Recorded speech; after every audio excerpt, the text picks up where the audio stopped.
Olá, bom dia a você que nos acompanha agora a partir dessa transmissão. Deus abençoe você, seu lar, sua vida. Deus abençoe vocês que estão aqui com a graça, com a paz dele. Amém. É um privilégio e uma responsabilidade. Eu assumo a sequência do ministério do pastor Carlos Gasparotto, em obediência ao Senhor e dando sequência ao nosso chamado que ele nos fez. Todos sabem que eu sempre disse, né? Eu só sou pastora porque o Carlos era pastor. E agora o Senhor olhou para mim e falou: "E aí?" E agora eu sou pastora porque o Senhor Deus quer. Amém? E eu conto com a graça dele, conto com o amor de vocês, conto com a sequência do suporte que cada um de vocês tem sido na vida da gente como ministros, até que o Senhor nos chame para a sua glória. Amém? Essa mensagem de hoje, somos seres completos, corpo, alma e espírito. Eu trouxe porque a gente tem visto, né, como a Ana Paula citou, não somente o Carlos, mas vários pastores têm sido retirados da terra pelos desígnios do Senhor. Não temos que, não somos senhores de ninguém, Senhor é Jesus. Então, e as pessoas também têm muitas dúvidas com relação a nós, os seres humanos, quem nós somos, o que temos, para onde vamos. E hoje eu vou começar a falar da completude do nosso ser. E eu quero me basear no livro de Gênesis, o primeiro livro da Bíblia, das Escrituras. E nos 2 primeiros capítulos desse livro, ele é relatado a maravilhosa obra da criação de Deus. Gênesis significa começos. E é um relato, e presta bem atenção, porque às vezes as pessoas questionam muito o livro de Gênesis. Mas é um relato, amados, inspirado, revelado por Deus a Moisés. Não sei se você sabia. Deus revelou Gênesis para Moisés. Nas várias vezes que ele subiu ao Monte Sinai. Se você é um leitor da Bíblia, você sabe que Moisés subiu várias vezes no Monte Sinai. Lá ele recebeu a lei, as tábuas da lei, escritas pela mão de Deus, está nas Escrituras. E numa dessas subidas, o Senhor revelou para ele o livro de Gênesis. Êxodo, capítulo 33, versículo 11. Êxodo 33, 11 diz assim: Falava o Senhor a Moisés face a face, como qualquer fala com seu amigo. Olha que coisa mais linda. Falava o Senhor com Moisés através, face a face com Moisés, como qualquer fala com seu amigo. Eu peguei um outro texto que hoje de manhã o Senhor falou comigo em Números, onde o Senhor, repreendendo Miriam, num rebuliço, não está aí não, um rebuliço que teve lá entre Miriam, Arão e Moisés, o Senhor falou assim, boca a boca, o Senhor falando com eles, repreendendo eles, boca a boca eu falo com ele, Moisés, as claras, e não por figuras. Ele contempla a semelhança do Senhor. Olha, presta bem atenção, esse texto que eu li agora é Êxodo, é Números 12, 8. Anote e leia depois, número 12, 8. Então Deus falava com Moisés face a face e falava às claras, não por figuras, né? E ele e Moisés contemplava o Senhor. E diz que contemplava a formosura, a semelhança do Senhor. Então, eu creio que aí teofonicamente, teofonia é a manifestação visível, palpável aos sentidos humanos do Senhor. O Senhor se manifestava a Moisés, o Senhor falava com ele ali, né? E além do livro de Gênesis, Moisés escreveu também o Êxodo, Levítico, Números e Deuteronômio, que é chamado Pentateuco, né? Que é os 5 primeiros livros da Bíblia. São livros que são livros chaves para a religião judaica, né? Os judeus tomam esses livros como confirmam a autenticidade desses livros, tá? E é importante frisar que os 3 primeiros, eu sempre falo isso porque é muito importante. Os 3 primeiros livros, os 3 primeiros capítulos de Gênesis, eles são essenciais para você compreender toda a Bíblia. As pessoas que não acreditam nos 3 primeiros capítulos da Bíblia, de Gênesis, também não vão acreditar no restante da Bíblia, porque todo o restante da Bíblia está baseado nesse referencial.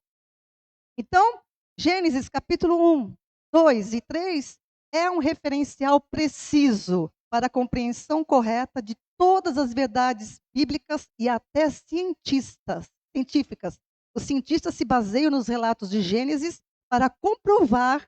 Hoje nós temos muitos cientistas comprovando a autenticidade desses relatos de Gênesis da criação. Bate, bate, né? Então, esses relatos mostram, em essência e geral, a existência de um único Deus verdadeiro, criador de tudo que existe, que é a origem do universo, que foi criado com a sabedoria, com a perfeição, com a harmonia desse Criador. Então a gente olha para toda a criação e vê uma harmonia, tudo funcionando, né? E isso é fruto de uma mente inteligente, de um ser inteligente, né? O Salmo 90, versículo 2, que também é de autoria de Moisés, Salmo 90, 2, diz assim: antes que os montes nascessem, ou que formasses a terra e o mundo, de eternidade a eternidade, tu és Deus. Lindo. Aqui é um reconhecimento de Moisés, de um homem que contemplou Deus, a semelhança, né? A semelhança de Deus. Ele diz isso antes que tudo existisse, de eternidade a eternidade, tu és Deus. E a gente contempla esses atos criadores de Deus nos céus e na terra. E quando a gente reflete sobre esses atos criadores, que estão especialmente no capítulo 1 e 2, a gente não pode deixar de se curvar em adoração a Deus. Não podemos. É algo, quando você lê com o coração aberto, entendendo que há um Criador, que há um Deus poderoso, você se rende diante dele em adoração. Pois esses atos revelam um Deus soberano, um Deus de poder, um Deus de sabedoria, um Deus de autoridade. Ele criou todas as coisas nos céus e na terra pela palavra dele. Ele falava, né? E disse Deus: haja, e assim foi. E disse Deus: produza, e assim foi. Então, o Deus Criador, ele não é apenas eterno, imutável, ele é sábio, poderoso. E a sabedoria com que ele fez é tão grande que tudo funciona. Toda a natureza obedece, toda a natureza obedece a Deus. Toda a natureza. Mas o homem, com reticências. Toda a natureza criada obedece a Deus. Basta você lembrar da passagem que Jesus acalma uma tempestade, né? Ele levanta a mão e ordena que cessem os ventos, né? Que acalmasse a tempestade. Na mesma hora, tudo parou, ficou aquela bonança. Os discípulos, extasiados, ficaram olhando e falaram: quem é esse que até o vento e o mar lhe obedecem? Quem é esse? Esse é o nosso Deus Criador. Aleluias. Sábio e poderoso, e tudo funciona debaixo dele. Desde o menor dos seres unicelulares até a mais vasta galáxia, o poder e a sabedoria de Deus são manifestos em toda a criação. Jeremias capítulo 10, versículo 12. Jeremias 10, 12. Ele fez a terra com seu poder, ele estabeleceu o mundo com a sua sabedoria e com a sua inteligência estendeu os céus. Esse é o profeta Jeremias, né? Profeta Jeremias capítulo 10, versículo 12. Essa sabedoria de Deus, Paulo vai dizer lá no Novo Testamento, na carta de Efésios, que é uma sabedoria multiforme. Multiforme, ela se manifesta de várias formas. E o fato, amados, é que o poder, a sabedoria e a soberania de Deus são manifestos na criação dele. É só o homem atentar. No livro de Romanos, capítulo 1, versículo 20. Então, você vai ver que o Paulo vai escrever aqui em Romanos 1, 20. Preste bem atenção nesse texto, por favor. Se você tiver uma Bíblia, acompanhe por ela, porque você O Senhor falará de maneira bem clara com você. Romanos 1:20, pois desde a criação do mundo, os atributos invisíveis de Deus, o seu eterno poder e a sua natureza divina têm sido vistos claramente, sendo compreendidos por meio das coisas criadas, de forma que tais homens são indesculpáveis. O que Paulo está falando? Aqui Paulo está no Novo Testamento já, né? Está falando com a igreja. Está falando daqueles que, olhando para a natureza e contemplando que há um Criador, que há um ser inteligente, sábio, que criou tudo, os homens deveriam atentar para esse Deus, deveriam buscá-lo, deveriam saber que ele fala, deveriam saber que ele quer ter relacionamento com a gente. Então, os homens são indesculpáveis, né? Esse é um texto que deve chamar nossa atenção, amados. No Salmos 33, agora, no versículos de 1 a 9. Salmo 33, de 1 a 9. Cantem de alegria ao Senhor, como nós cantamos aqui hoje, né? Cantem de alegria ao Senhor, vocês que são justos. Aos que são retos, fica bem louvá-lo. Louvem ao Senhor com harpa, ofereçam-lhe música com lira de 10 cordas. Cantem-lhe uma nova canção, toquem com habilidade ao aclamá-lo, pois a palavra do Senhor é verdadeira. Aleluias, e ele é fiel em tudo que faz. Ele ama a justiça e a retidão. A terra está cheia da bondade do Senhor. Mediante a palavra do Senhor, preste atenção, você que está ouvindo. Mediante a palavra do Senhor foram feitos os céus, os corpos celestes, pelo sopro da sua boca. Ele ajunta as águas do mar num só lugar. Das profundezas faz reservatórios. Toda a terra tema o Senhor. Temer não é meter medo, é obedeça. Temor na Bíblia é obedeça. Tema o Senhor quer dizer, toda a terra obedeça ao Senhor. Tremam diante dele todos os habitantes do mundo, pois ele falou e tudo se fez, ele ordenou e tudo surgiu. Esse é o Deus que você deve buscar, esse é o Deus que você deve procurar saber o que ele quer. Não é homens que você deve procurar saber o que ele quer, não é através de homens, é através da palavra dele, né? E Deus criou tudo com essa perfeição. E para cada dia, a Bíblia expõe o coração de Deus, isso é muito lindo, porque para cada dia da criação, a gente, lá em Gênesis capítulo 1, a gente vê a expressão de Deus, e viu Deus que isso era bom. Para cada dia da criação, viu Deus que isso era bom.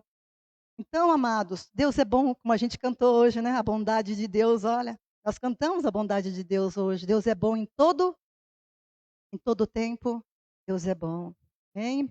Porque Deus não somente criou todas as coisas, mas ele preserva e sustenta. Deus criou, preserva e sustenta todas as coisas no universo.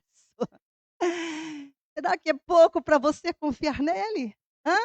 Será que é pouco para você que está me ouvindo confiar nesse Deus? O Deus que criou, vou repetir bem devagarzinho.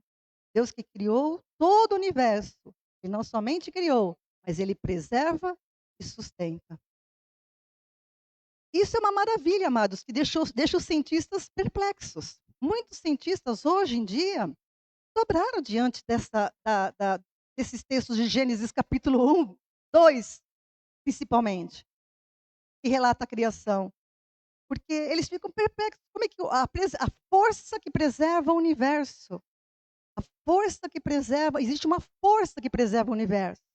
As coisas não estão aí girando à toa, elas estão debaixo de uma palavra, elas estão debaixo de um poder, elas estão debaixo de um Deus criador, aleluias.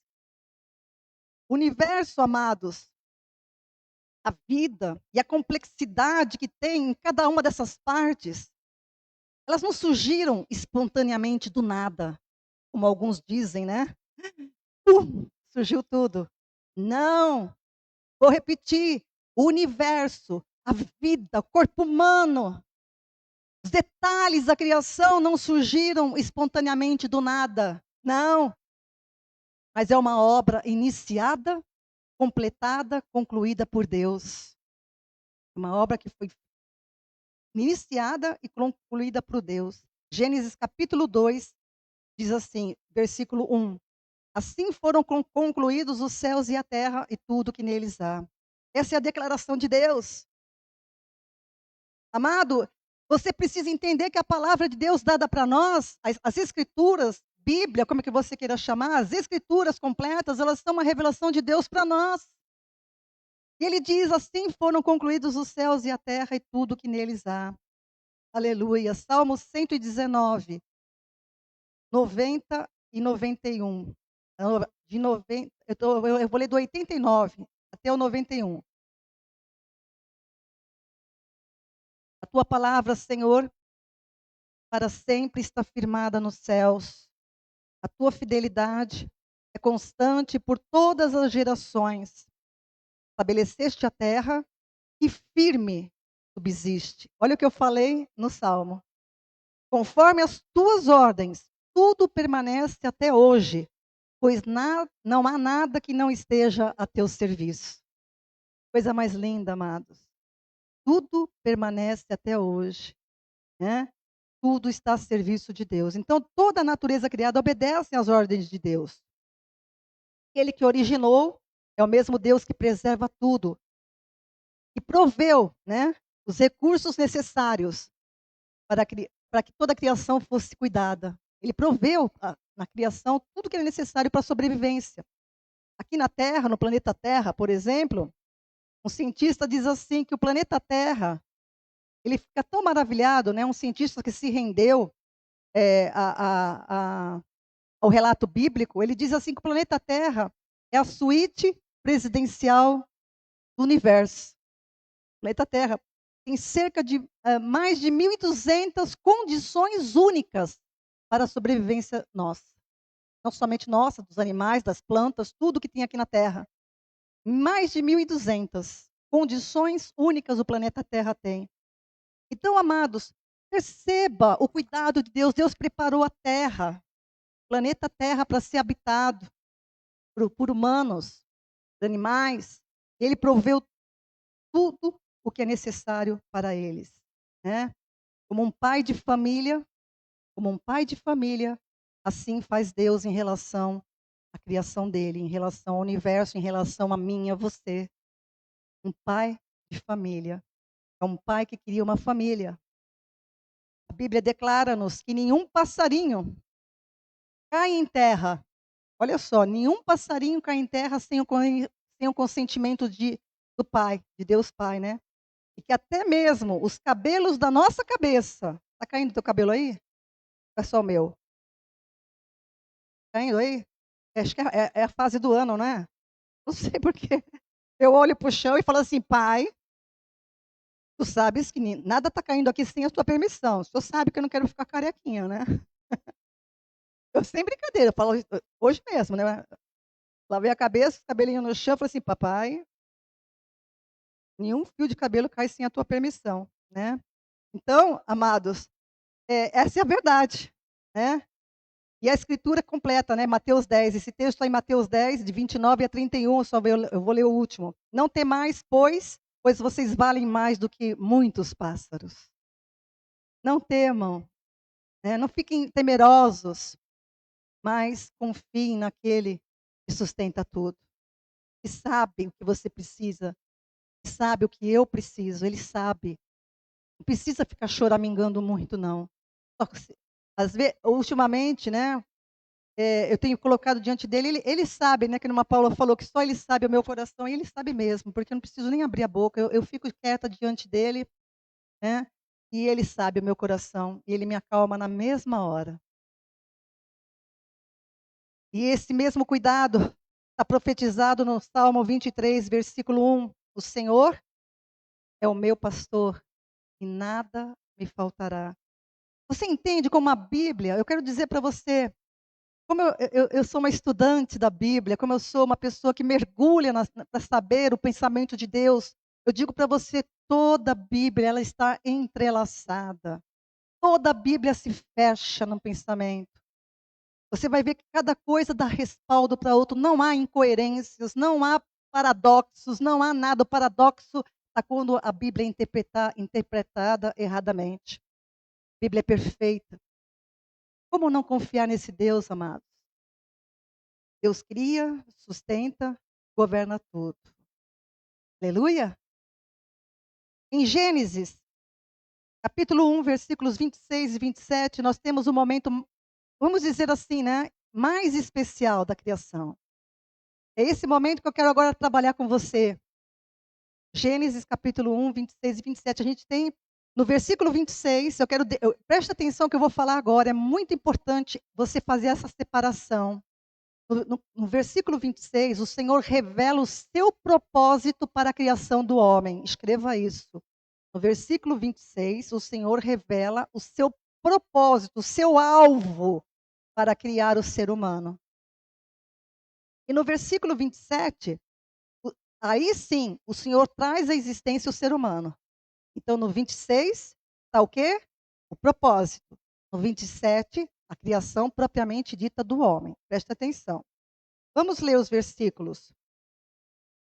Versículo 26. Então disse Deus: façamos o homem a nossa imagem, conforme a nossa semelhança.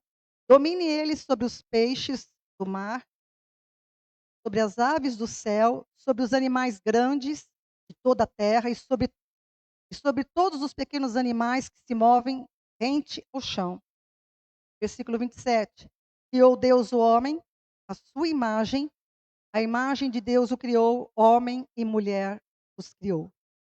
Eu quero, antes de seguir na minha análise com vocês, quero dar uma observação para você, aqui quando fala no 27 que Deus criou o homem à sua imagem, homem e mulher os criou, esse é o relato geral. Capítulo 1 é o relato geral. No capítulo 2, você vai ter o relato detalhado da criação do ser humano, homem e mulher. E os dois não foram criados no mesmo momento, né? Não foram criados simultaneamente. E nem pelo mesmo processo. A criação do homem foi um processo e da mulher foi outro.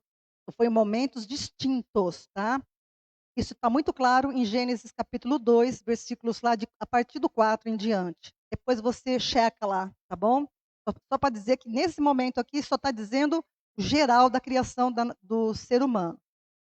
A gente vai se ater aqui nos capítulo 1, versículos 26 e 27. E tem coisas importantíssimas para as quais a gente precisa atentar. Quando Deus disse: façamos o homem à nossa imagem, conforme a nossa semelhança. Façamos, perceba que façamos é diferente de quê? De haja. Quando ele disse haja, havia. Aqui ele está falando façamos. Façamos é um processo, está embutido tempo. Envolve tempo. Quando ele disse façamos, é tempo. É algo a ser concluído. Entende o que eu quero dizer? É um processo. Tá? Então, façamos o homem a nossa imagem conforme a nossa semelhança. Esse é o alvo glorioso de Deus para a criação do ser humano. O homem, a imagem e semelhança de Deus.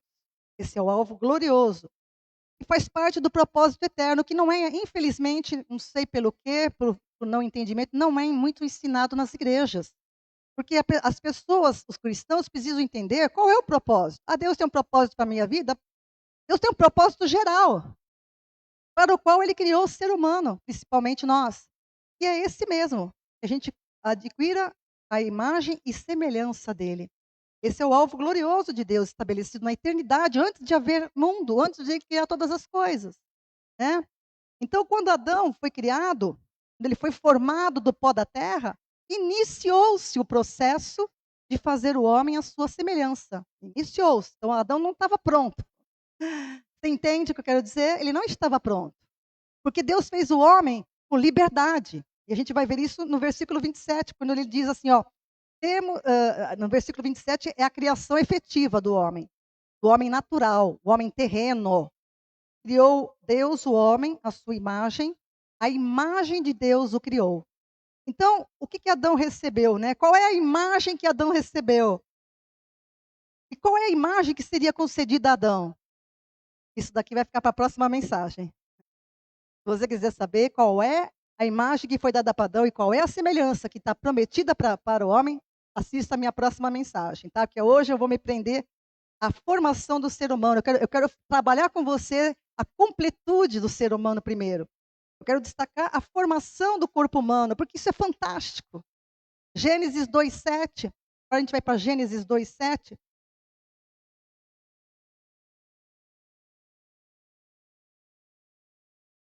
Formou o Senhor Deus o homem do pó da terra e soprou-lhe nas narinas o fôlego de vida. E o homem tornou-se alma vivente. Isso é para ser lido bem cuidadosamente, né? Não é uma lenda. Isso não é loucura. Porque, afinal de contas, quando eu olho para o mundo, eu não vejo que Deus é louco. Eu vejo que Ele é muito sábio, poderoso. Mesmo Deus que criou tudo e sustenta tudo, Ele fez isso para criar o homem. Então Ele pôs as mãos. Ele pôs as mãos dele, né? Ele teceu como um oleiro no barro um corpo. E na próxima mensagem você vai ver em que ele se baseou, hein? É muito lindo, mas agora hoje não. Então Deus, na formação do corpo humano, Ele aproveitou o pó da terra já existente. Ele pegou o barro ali, formou o homem do barro como um oleiro, né?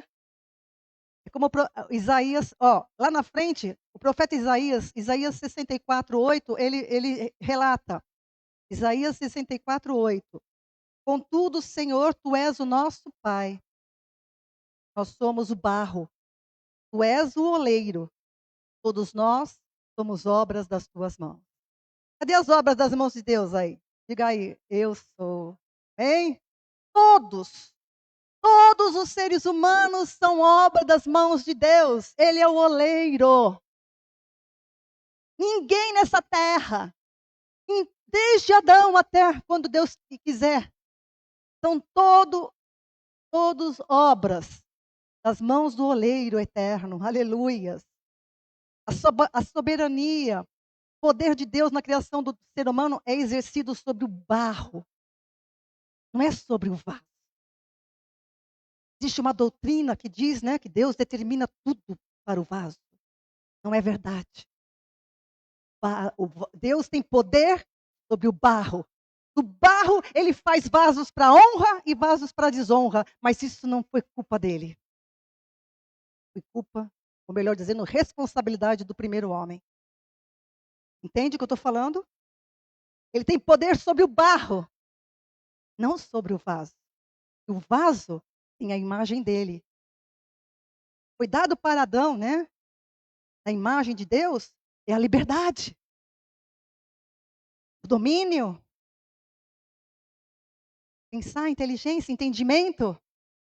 Entende? Então, Paulo fala isso lá em Romanos, um capítulo super mal interpretado por uma doutrina que eu não vou ficar citando, mas quem conhece sabe. Romanos 9:21, quando ele fala assim: ou não tem o oleiro poder sobre o barro. Então, o poder do oleiro está sobre o barro. Tá? O poder do oleiro se manifesta sobre a massa para fazer vasos, pessoas. Mas as pessoas deverão responder com o livre-arbítrio que elas receberam de Deus. Amém? Cada um terá que responder diante de Deus pelo livre-arbítrio, porque foi feito a imagem de Deus. Ninguém é bonequinho de Deus. Todos foram feitos à imagem dele. Amém? O homem é um vaso criado à imagem de Deus. E tudo que há em Deus foi concedido aos homens por semelhança, no sentido de domínio, liberdade, natureza perfeita. Isso era o caso de Adão, antes do pecado. E quando ele pecou, bom, ele se tornou o quê? Se a gente reverter tudo, ele perdeu o domínio. A liberdade dele, diante de Deus, ele era livre. Ele se tornou o quê? Escravo do pecado. A humanidade não sabe. A humanidade, eu faço o que eu quero, porque eu bem entendo que quem manda em mim sou eu. Você está enganado. Eu sinto lhe dizer que você está enganado. Você é escravo do pecado. Você está debaixo da potestade do príncipe deste mundo, que é Satanás. Essa é a verdade. Está fora da glória de Deus. E perdeu a natureza perfeita. A gente vai estudar isso quando a gente estiver estudando aqui, né, a criação. Vou lá direitinho aqui nas quartas-feiras. Eu devo voltar em breve. Então as escrituras relatam que o ser humano é criado do pó da terra e nele Deus instala seu sopro. Ele faz o boneco de barro e sopra nas suas narinas. Formou o Senhor Deus, o homem do pó da terra, soprou-lhe nas narinas o fôlego de vida e o homem tornou-se alma vivente. Presta atenção. Como esse fôlego, primeira coisa que eu quero chamar a tua atenção, como esse fôlego veio de Deus e Deus é eterno, tudo que ele dá, ele não tira. O dom de Deus é irrevogável. Então, como veio de Deus, tá? É eterno. Não tem como não ser mais eterno, tá? Então, não vai se extinguir, nunca se extinguirá. Um ser humano criado não se extingue. Ele existe, porque é por isso que tem um versículo que a gente não entende direito, que Deus fala assim, vocês já devem ter visto comigo. Deus não é Deus de mortos, Deus é Deus de vivos, que para Ele todos estão vivos. Aí é isso aqui. Porque na eternidade, todos estão vivos. Na eternidade, fora do tempo. A gente está preso num tempo, uma dispensação. Na eternidade, não existe isso. Todos estão vivos para Ele. Embora tenham condições que surgiram depois da queda de Adão. A gente já vai ver. Então, nós somos seres externos. Cada ser humano que vem à existência não vai se extinguir. Por isso que é terrível quando uma pessoa se suicida, achando que vai, eu vou acabar com a minha vida para acabar com tudo isso. Não acabou com nada. Não acabou com nada. Você que tem por algum momento, um momento de crise, de depressão, que eu sei que isso é real, a gente não pode subestimar a depressão. Pessoas que falam no nível de falar, eu quero tirar minha vida para resolver tudo. Não, não, não pense nisso. Pense numa ajuda, pense no socorro de Deus, procure uma igreja, procure alguém que te abrace, que ore com você, que te ajude a vencer esse momento. Mas nunca pense em suicídio, porque as coisas não se extinguem aqui, não se extinguem, tá? Elas são eternas. Nós somos seres eternos. Por quê? Porque Deus nos criou, amados, para fazer parte de um propósito, de um projeto que Ele estabeleceu nele mesmo. Então, o homem, eu quero, em primeiro lugar, quebrar muita coisa do humanismo, deste mundo, das pregações. Eu não fui feita para mim mesma. Eu quero buscar, eu sou o supremo do supremo. Não. Ah, Deus não me criou para eu girar em torno de mim mesmo. Eu fui criada para girar em torno da glória de Deus. Eu fui criada para fazer parte de um projeto que Deus estabeleceu em si mesmo, né. E como Deus é eterno, o homem não pode ser transitório, tá. Deus lhe concedeu algo de si mesmo, que é o fôlego de vida. O Senhor Deus formou o homem do pó da terra, soprou em suas narinas o fôlego de vida. Então o fôlego de vida veio diretamente de Deus. E a palavra diz que o homem foi feito uma alma vivente. Isso é tremendo, isso é assombrosamente maravilhoso, como está no Salmo 139, né. Então, o Senhor soprou o espírito de vida num corpo de barro e o homem foi feito alma vivente, né. É corpo mais alma mais espírito, é uma formulazinha que eu pus aí. Corpo mais espírito é igual a alma vivente. Tá lá? Tá sim, tá em letra maiúscula. Corpo mais espírito é igual a alma vivente. Eu fiz sim. Presta atenção, isso aí, eu pus aí sim. Ai, ai, ai, eu pus corpo mais escreva isso, corpo mais espírito é igual a alma vivente. Isso é importante essa formulazinha aí, tá.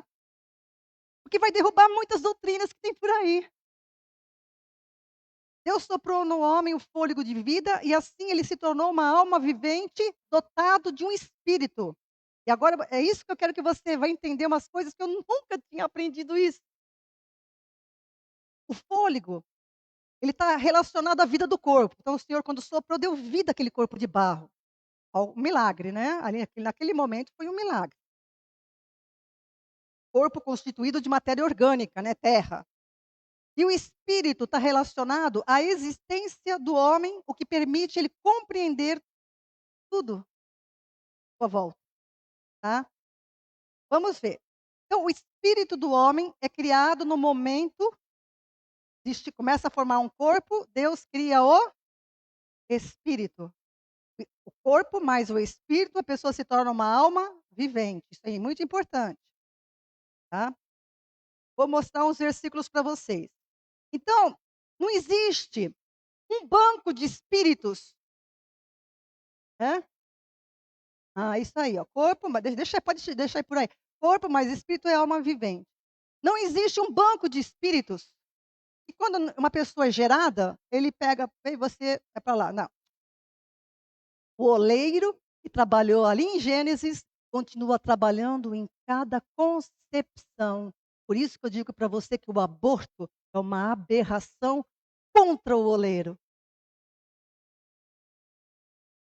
Deus, na hora que quer quando ele fala, porque ele deu a ordem, né, você vai ver que coisa tremenda. Deixa eu seguir aqui e já vou falar sobre isso. Mas é tremendo isso. Deus soprou o seu fôlego de vida, que ela se tornou uma alma vivente, e aquele homem recebeu o espírito, porque Deus é espírito, então Deus deu dele mesmo para aquela criatura.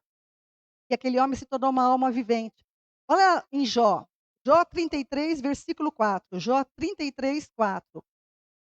O Espírito de Deus me fez, o sopro do Todo-Poderoso me dá vida. Veja como a Bíblia toda vai fechando as coisas. Você precisa procurar, você precisa pesquisar, você precisa estudar a Bíblia sistematicamente. Não é pegar um versículo aleatório e fazer uma doutrina. Não. O que eu estou falando está respaldado em todas as Escrituras, em todos os livros da Bíblia. Eu pego no Antigo Testamento, nos profetas, nos Salmos, no Novo Testamento, e todos falam a mesma coisa. O Espírito de Deus me fez, o sopro do Todo-Poderoso me dá vida. Jó 34, versículos 14 e 15. Se fosse a intenção dele, e de fato retirasse o seu espírito e o seu sopro, a humanidade pereceria toda de uma vez.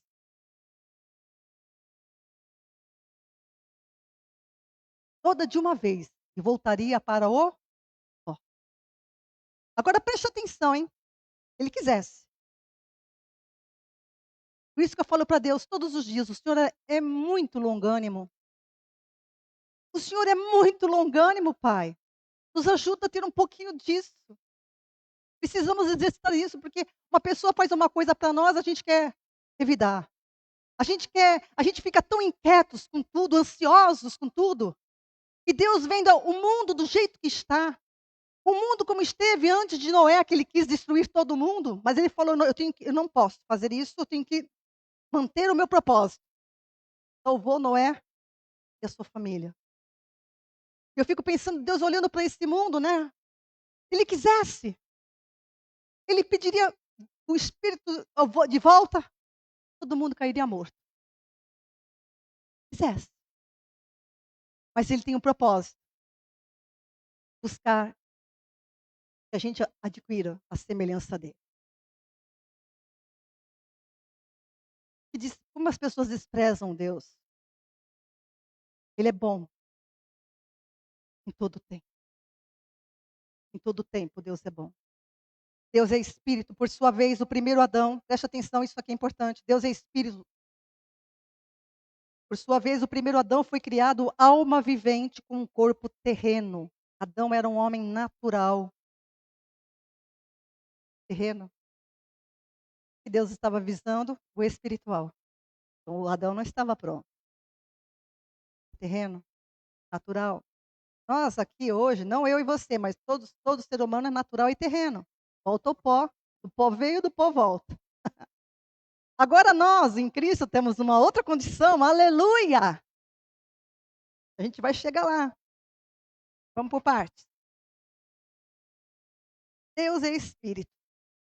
Então, o ser humano, amados, ele foi criado completo. corpo, alma e espírito. Nós fomos feitos, né, prontos, completos, né. Nós não somos, uma ameba evoluída, como dizem alguns aí, né, uma ameba, que a gente veio da uma ameba, sabia? Os evolucionistas dizem que a gente ameba. Nós não somos parente de chimpanzés, né, não somos. Nós somos feitos à imagem de Deus. Mas como o homem quer ir contra, né, a natureza obedece, mas o homem quer o quê? Afrontar.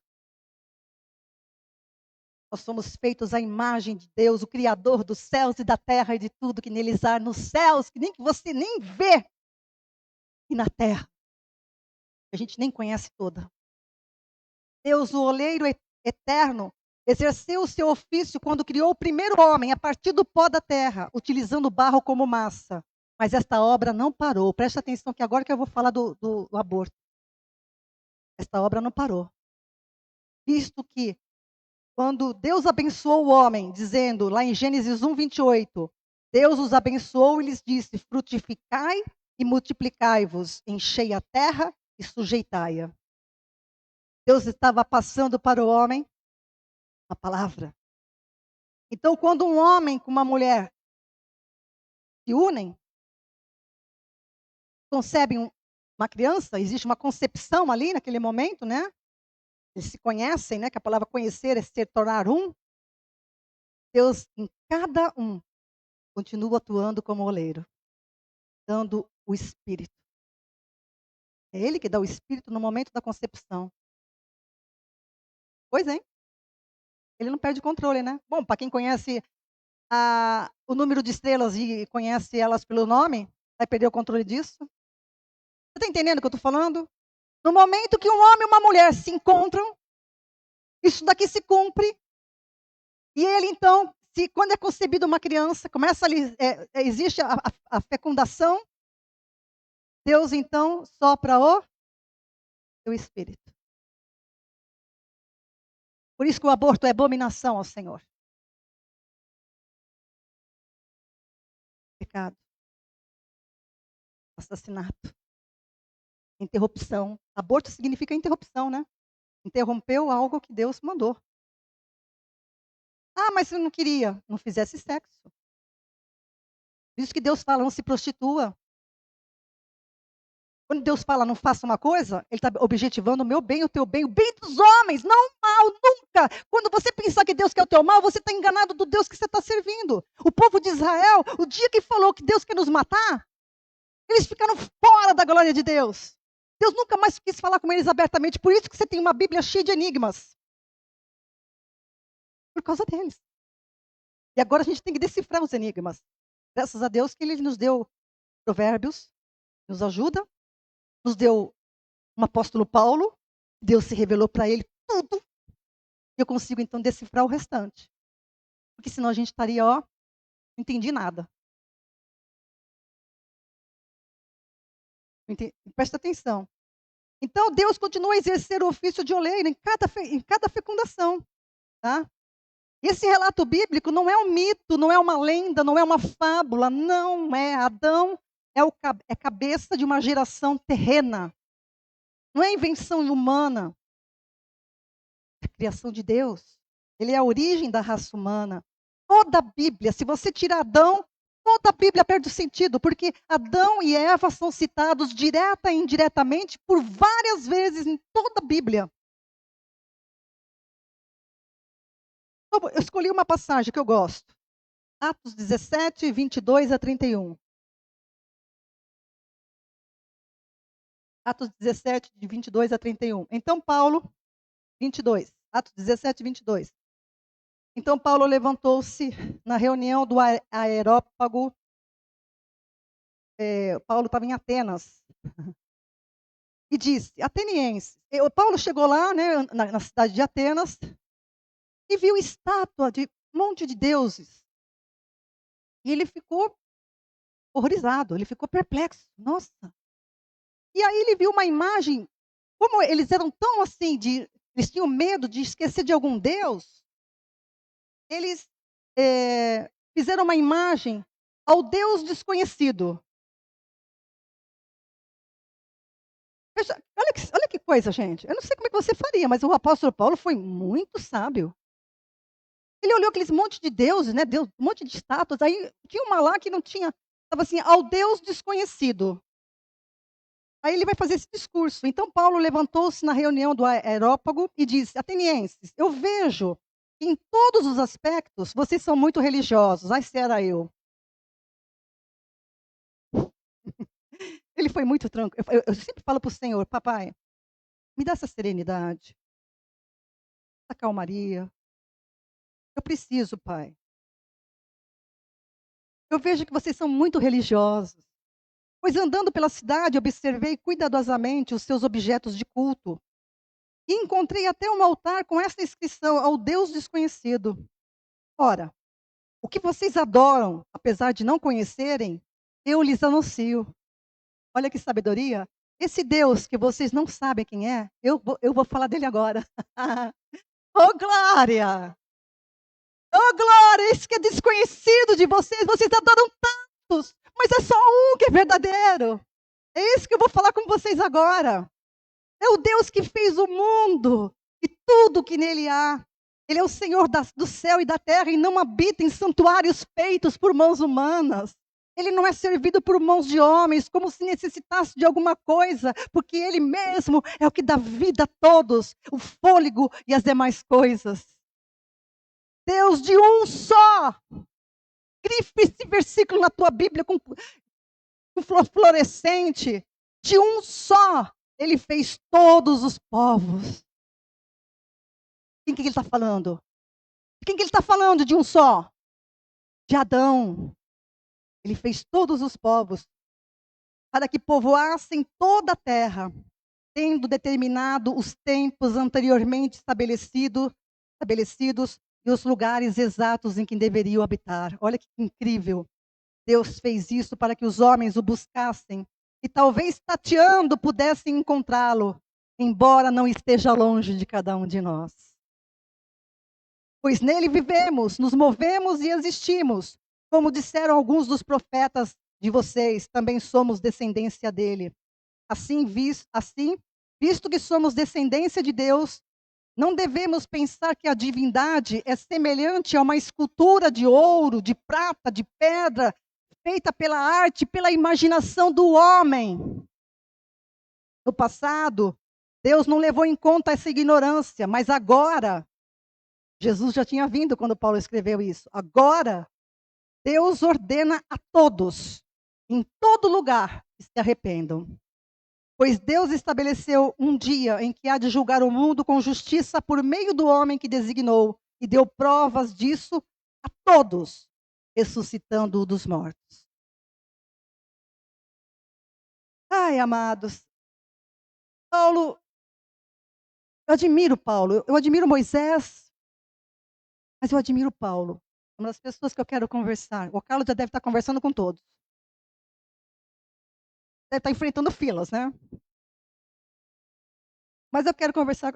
Eu acho que ele já conversou com Adão.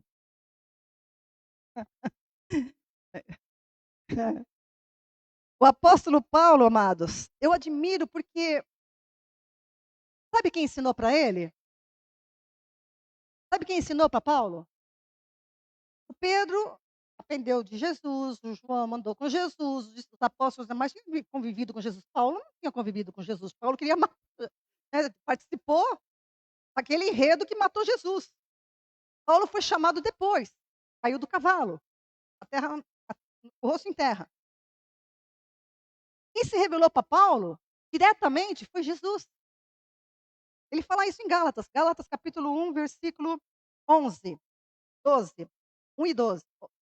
Gálatas 1, 11 e 12. Irmãos, eu quero que saibam que o evangelho por mim anunciado não é de origem humana. Então você que fica questionando que a palavra de Deus é palavra de homens, eu digo para você, a palavra do Senhor, ela é, se esse Deus, presta atenção, eu quero dizer para você que está me ouvindo, questiona a legitimidade da palavra de Deus. Desse Deus que criou, sustenta e governa o universo, você acha que ele deixaria que a sua palavra fosse o que você diz que é? Tira? Hã? Você acha que ele permitiria isso? Irmãos, eu quero que saibam que o evangelho por mim anunciado não é de origem humana. Não recebi de pessoa alguma, nem me foi ensinado, nem me foi ensinado por eles, né. Pelo contrário, eu recebi de Jesus Cristo por revelação. Para quem lê a história no de Atos, né, e de Paulo, ele conta isso. Ele ficou um tempo na Arábia, esse tempo ele teve esse encontro com o Senhor pessoalmente, Deus lhe transmitiu. Então, e Paulo, amados, não que os outros discípulos não entendessem, nem os outros, mas a complexidade, o apóstolo Paulo entendeu o propósito eterno, é ele que fala do propósito eterno, a gente já aprendeu, através dele, graças a ele. É ele que entendeu o papel do corpo de Cristo, a formação do corpo de Cristo após a morte de Cristo, a dispensação da graça que o corpo de Cristo está sendo formado, a interrupção da história de Israel profeticamente com a igreja, e quando a igreja for levada embora, volta a contagem profética para Israel de novo. Tudo isso Paulo entendeu perfeitamente, perfeitamente. A gente já estudou aqui, né? Vocês estão cientistas. Isso é incrível. E que me faz admirar cada vez mais o Senhor, porque eu na revelação do Senhor, eu vejo que o Senhor sempre se revelou a seus servos, sempre. Jó 33:14 diz assim: "Pois a verdade é que Deus fala ora de um modo, ora de outro, mesmo que o homem não o perceba". Deus está sempre falando. Eh, Amós 3:7, certamente o Senhor Deus, eu gosto desse versículo, Amós 3:7, certamente o Senhor Deus não fará coisa alguma sem ter revelado o seu segredo aos seus servos, os profetas. Deus nunca escondeu nada do homem. Deus falou com Adão, revelou para ele, né, a vontade dele. Falou com Moisés, falou antes com Abraão, falou com Moisés, falou com Davi, falou com todos os seus profetas, falou através de Jesus, que é o máximo e a última revelação dele para o homem, a última, é a última. E continua falando hoje, através da boca da gente, igreja. Por isso que a gente não pode se calar, não pode se calar. Hebreus capítulo 1, versículo 1 e 2. Há muito tempo Deus falou muitas vezes e de várias maneiras aos nossos antepassados por meio dos profetas, mas nesses últimos dias falou-nos por meio do Filho, Jesus, a quem constituiu o herdeiro de todas as coisas e por meio de quem fez o universo. Amados, tem uma frase que eu gosto, que diz assim: "O segredo da liberdade", eu anotei essa frase aí, "o segredo da liberdade é esclarecer os homens". Preste atenção, o segredo da liberdade é esclarecer os homens, como o da tirania é mantê-los na ignorância. Olha para o Brasil hoje. O que os tiranos querem? Calar a boca de todo mundo e não esconder informações, não é isso? Olha, é bem isso mesmo, é? O segredo da liberdade é esclarecer os homens, como o da tirania é de mantê-los na ignorância. As escrituras, amados, Deus não quer ninguém ignorante, Deus não quer. Deus se revelou através da sua palavra. A Bíblia, as escrituras sagradas, é a revelação de Deus para o homem. É a revelação que apela para o entendimento dos homens, para que eles tomem decisões.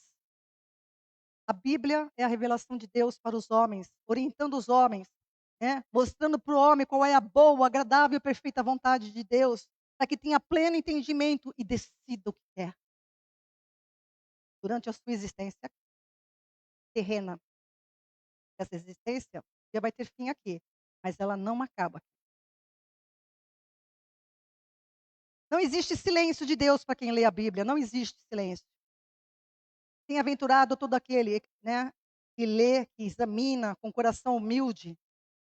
Esse é o dever de todo homem, como o escritor de Eclesiastes diz em Eclesiastes 12, 13 e 14. É o dever de todo homem.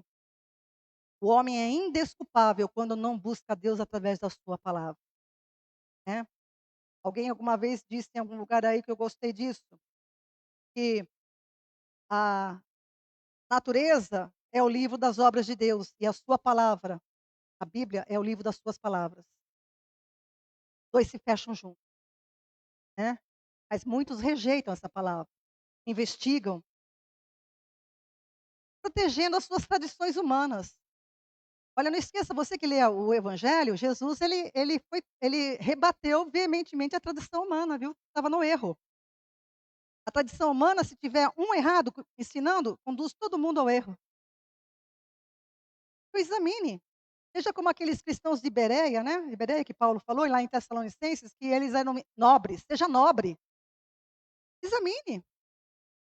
Fala com Deus, eu quero conhecer. É verdade isso que ela está falando? Eu quero conhecer. Abra sua Bíblia e comece. Olha, se você fizer isso, eu te garanto, porque um dia eu fiz, eu estou aqui ensinando. Examine se é assim mesmo, para ver se isso é assim mesmo, né? Mas com o coração aberto, não com o coração fechado. Com o coração fechado, o Senhor não vai falar com você aberto. Nós somos seres completos, amados. É impossível o homem ser homem. E quando eu falo homem, tá? É ser humano, tá? Porque a gente usa a palavra designação. Todo ser humano é um ser completo. É impossível ser um ser humano sem corpo, alma e espírito. É impossível. Todos possuem o corpo constituído pelo pó da terra, como a gente já falou. Todos os corpos dos homens são semelhantes, que eram do pó, e ao pó retornam.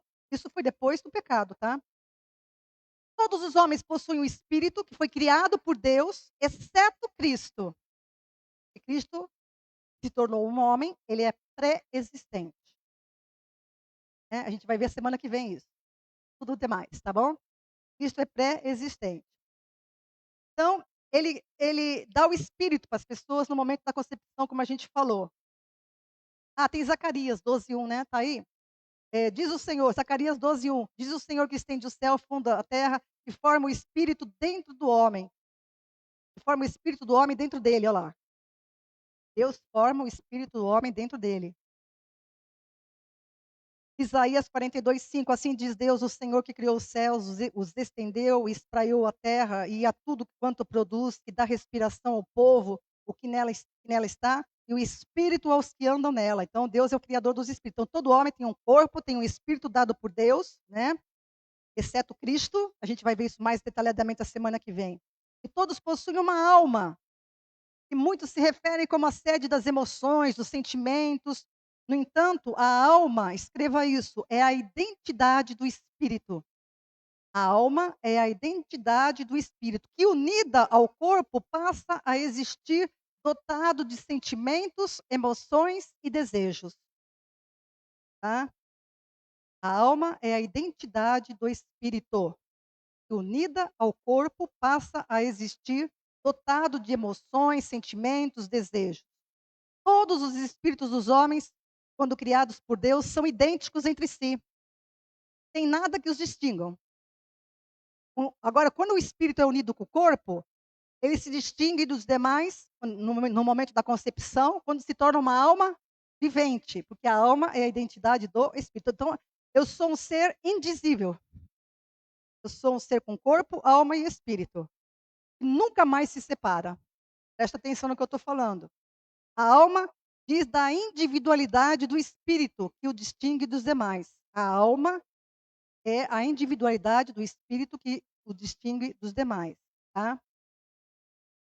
Eh, os seres angelicais, eu ia falar, mas eu vou dar uma corrida, eu vou pular disso daqui, tá? Mas os seres angelicais, eles foram todos criados de uma vez só, tá? Mas distintos um do outro com individualidade, diferente do homem, que a individualidade é quando o homem se torna uma alma vivente, né, é diferente, tá? Deus é o Pai dos espíritos, está em Hebreus capítulo, a gente já leu, né, Hebreus 12, 9. Mas não lemos esse não, Hebreus 12, 9. Que Deus é o Pai dos espíritos, que a gente deve se submeter a Ele, né. Sem o espírito, o homem seria como um animal,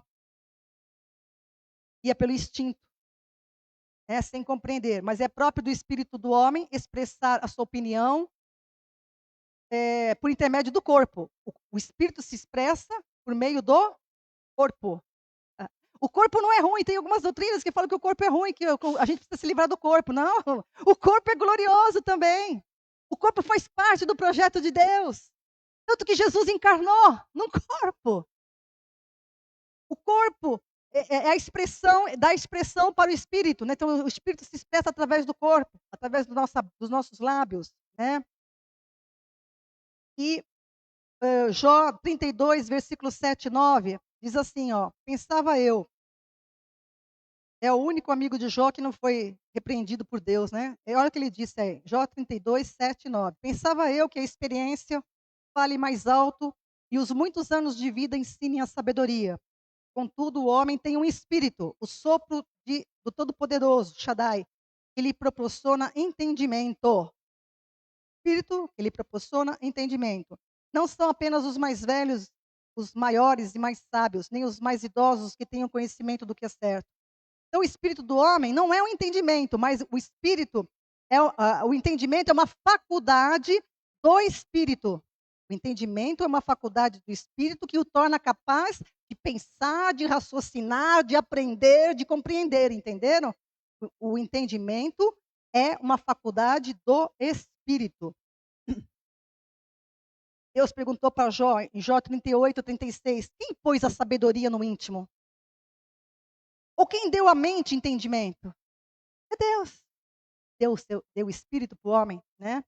Então quando o homem nasce, como nome é gerado, ele é um ser terreno, dotado de um espírito com a faculdade de compreender, de aprender, de se interar. O discernimento do homem precisa ser exercitado, assim como o corpo, para que possa se desenvolver até chegar à maturidade e discernir entre o bem e o mal. O espírito do homem, ele cresce, paulatinamente, né, através da interação dele com o mundo. O espírito do homem cresce no entendimento quando ele interage com o mundo, e isso por intermédio do corpo, tá. O entendimento de Adão, por exemplo, ele só veio com a interação que ele tinha com Deus, todos os dias, na viração do dia, Deus falava com ele, né, está lá em Gênesis. Então ele aprendeu com isso, e também na vivência no jardim do Éden, ele foi desenvolvendo o entendimento dele. E assim é com todos os descendentes dele, pois os pais interagem com os filhos e vai indo assim, tá. Mas aí uma pergunta, Jó 14:10. Eu vou correr, gente, calma aí. "Mas morto o homem, consumido, sim, o o homem rendendo o homem o espírito, onde está?" É a pergunta de muita gente. "Mas morto o homem e consumido, sim, rendendo o homem o espírito, onde ele está?" Antes de responder essa pergunta, é importante ressaltar para vocês que a morte física, o corpo volta ao pó, ele veio depois da morte espiritual, tá. O que que é morte espiritual? Foi o que Adão perdeu. Adão, quando ele não obedeceu a Deus, o problema não é comer o fruto. Comer o fruto foi a consequência de uma desobediência. A pessoa fala: "Ah, o homem pecou só porque comeu uma fruta?" Não. O homem pecou porque não deu ouvidos à palavra de Deus, entenda isso. O fruto foi a consequência. Então, quando ele desobedeceu a Deus, não dando ouvidos à palavra do Senhor, que era para protegê-lo, para proteger a natureza dele perfeita, ele pecou contra Deus e separou-se de Deus e seguiu o caminho da independência. Independência, nesse caso, é morte. Não adianta gritar independência ou morte, não. Independência aí é morte. E o homem se tornou morto espiritualmente para Deus, por causa da desobediência de Adão, né. E é isso que a gente também vai ver um pouco mais na frente. Mas voltando para a pergunta: "Mas morto o homem, onde está o seu espírito?" Resposta: Eclesiastes 12:7. E o pó volte à terra como era, e o espírito volte para Deus que o deu." Olha aí, como a palavra se fecha. Eclesiastes 12:7. "O pó volte à terra como era, e o espírito volte para Deus que o deu." Então quando a pessoa a gente vamos ler todos os versículos. Jó 12:10. Jó 12:10. "Está na sua mão a alma de tudo que vive e o espírito de todo gênero humano." Então, toda alma, todo espírito está nas mãos de Deus. Hebreus 9:27. É bem, contundente, né. "E como aos homens está ordenado morrer uma só vez, vindo depois disso o juízo." Então eu, na minha identidade de alma que eu tenho, eu sou indizível. Quando eu morro aqui, eu compareço diante de Deus para juízo. E dependendo da condição que eu estiver, tenho 2 destinos. ok? Na morte física, o pó volta para a terra e o espírito volta para Deus, porque Deus é o juiz dos espíritos. Ele deu, ele vai julgar o espírito. E jamais se dissocia da alma pela eternidade. E Jesus completou. João capítulo 5, versículos 28 e 29. Essa palavra de Jesus fecha esse pensamento agora aí, ó. João. João 5, 28 e 29. Não vos maravilheis disso, pois vem a hora em que todos os que estão nos sepulcros ouvirão a sua voz e sairão. Os que fizerem o bem sairão para a ressurreição da vida. Grife isso. Fizerem o bem sairão para a ressurreição da vida. E os que fizeram o mal para a ressurreição da condenação. Então, como eu disse, nós somos seres completos. Não fica a alma penada. Não fica a alma buscando um outro corpo. Não existe isso. Não existe isso. Não existe isso. Eu vou comparecer do Senhor com a minha alma, com a minha identidade. O Senhor vai me chamar pelo meu nome. Ana, vai chamar pelo teu nome. E você vai ter a sua. Qual dessas duas aqui você está? Aliás, quando você fecha o olho aqui, você. Ah, mas é um espírito diante de Deus? Não. Quando você fecha os olhos aqui, você acorda ressurreto diante de dois tribunais: ou de Cristo, ou do trono branco. Um é para a ressurreição da vida e o outro é para a ressurreição da condenação eterna. Palavra do Senhor. Né? Então, isso é muito importante, amados. Todos ressuscitarão. Todos ressuscitam após a morte. Ou para a vida, ou para a morte eterna. Não é brincadeira, amados. Eu choro, sem brincadeira, quando a gente ora por pessoas que a gente ama, que a gente fala a palavra, a pessoa rebate, a pessoa fica questionando. Eu falo para ela, não brinca com isso. Não brinca com isso, porque nisso está a tua vida eterna. Não vai parar aqui. O meu amado está na eternidade, na ressurreição da vida.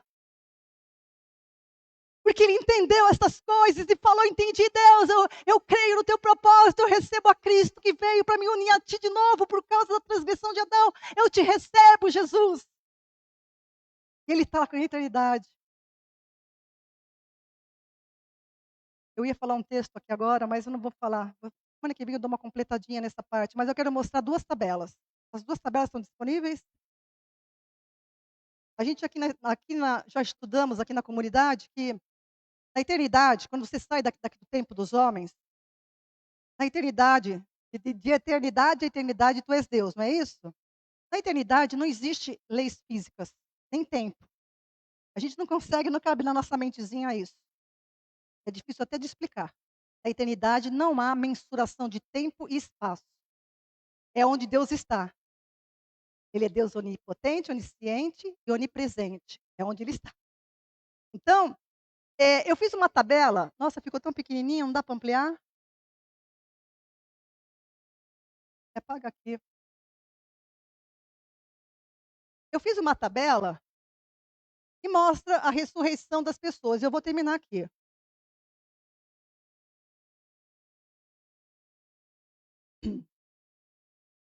Deixa eu pegar a minha aqui. Então, ali o título é Os Mortos Salvos. Aqui estou falando nessa tabela dos salvos. O que é salvo? É aquele que entendeu que Adão gerou uma geração fora do propósito de Deus de criar o homem à imagem e semelhança. O homem caiu fora. Infelizmente é isso. E tem que entender isso. Tem que estudar isso e entender e decidir-se. Ali é a geração dos mortos que foram salvos, da antiga aliança. Eles ressuscitarão, os salvos da antiga aliança. Como é que eles são salvos? Como é que eles são salvos? Eles creram na promessa. Então, quando Adão pecou, Deus deu uma promessa para ele, já ali no Éden. O proto-evangelho já foi pregado no Éden, porque Deus é o Deus que não é tirano. Deus é o Deus de liberdade e vida. Ele quer vida, não quer morte. O Senhor fala, eu não me agrado da morte do ímpio. Os salvos do Antigo Testamento são aqueles que creram na aliança da vinda do Salvador, que iria restituir a humanidade para Deus de volta. Esses aí ressuscitarão com corpos naturais e terrenos, mas eternos. E serão, eles ressurgem no início do milênio. Engraçado, né? Eles ressurgem no início do milênio. Salvos da antiga aliança. Creram na profecia da vinda do Messias, do Salvador. Eles acordam ressurretos com corpos naturais, terrenos e eternos, no início do milênio. Os salvos da nova aliança, é aí que está o charme, aí que está a glória, aí que está o poder de Deus de fazer o homem à sua imagem e semelhança. Se concretiza na igreja, os salvos da nova aliança em Cristo Jesus, que após a sua morte, até a ressurreição, após a sua morte e ressurreição, até o arrebatamento da igreja, ressuscitarão com corpos espirituais e gloriosos, tal qual é o de Cristo, no dia do arrebatamento. Então, quando Carlos foi levado daqui, a gente chorando, ele estava sendo recebido pelos braços do Senhor nas nuvens. O recepciona primeiramente. E a semana que vem eu tenho uma palavra e uma música que vai mexer com você. Vai te sacudir. Eu já chorei ontem, chorei hoje de manhã. O Senhor falava comigo sobre isso. A igreja é onde se cumpre o propósito eterno de Deus de fazer muitos filhos à imagem e semelhança do seu Filho. Igreja, corpo de Cristo. Corpos que serão gloriosos, né? Os salvos da grande tribulação. Quando a igreja for arrebatada, começa o período chamado tribulação e grande tribulação. Salvos durante são 7 anos. Salvos que confessarem e não negarem a Cristo nesse período, ressuscitarão com corpos naturais também e terrenos, mas eternos, no início do milênio. Então, os salvos na grande tribulação ressuscitam no início do milênio junto com os da antiga aliança. No milênio, que é os 1000 anos, né? O milênio, que é os 1000 anos de que Jesus vai reinar na terra conosco. Salvos no milênio, haverá salvação no milênio. Ressuscitarão com corpos naturais, terrenos e eternos. Também, no final do milênio. No final do milênio. Tá? Todos participarão do novo céu e da nova terra. Todos. Essa criação já era. Essa criação se corrompeu, essa criação se contaminou. Deus tem preparado e o Pai e o Filho estão trabalhando até hoje no novo céu e na nova terra. Que é outra criação do qual farão parte todos os salvos de todas as dispensações. A última tabela, que é a mais chata de falar, né? Mas precisa ser falada. Os não salvos de todas as eras ressuscitarão o corpo próprio para essa condenação. Todos ressuscitam com corpo próprio. Isso está em 1 Coríntios 15, é o texto que eu não consegui falar por causa do tempo. Ressuscitarão diante do grande trono branco ao final do milênio. Apocalipse 20, de 11 a 15. Depois leia lá. Ressuscitarão para a condenação eterna. Amados, você que me ouve, eu vou me despedir de você. Obrigada por ter me ouvido até agora. Espero que você busque entender essas coisas. Busque mestre segundo o coração de Deus para te ajudar a entender isso. O Senhor não te criou. Não desperdice, como eu publiquei essa semana, não desperdice a sua vida. Deus te criou para participar da glória dEle. Ele quer isso, por isso Ele se revelou. Ele não é tirano, não. Ele é bom e Ele se revela. Se você buscar, você vai encontrá-lo. Deus te abençoe. Obrigada por ter me ouvido até agora. Deus te abençoe em nome de Jesus.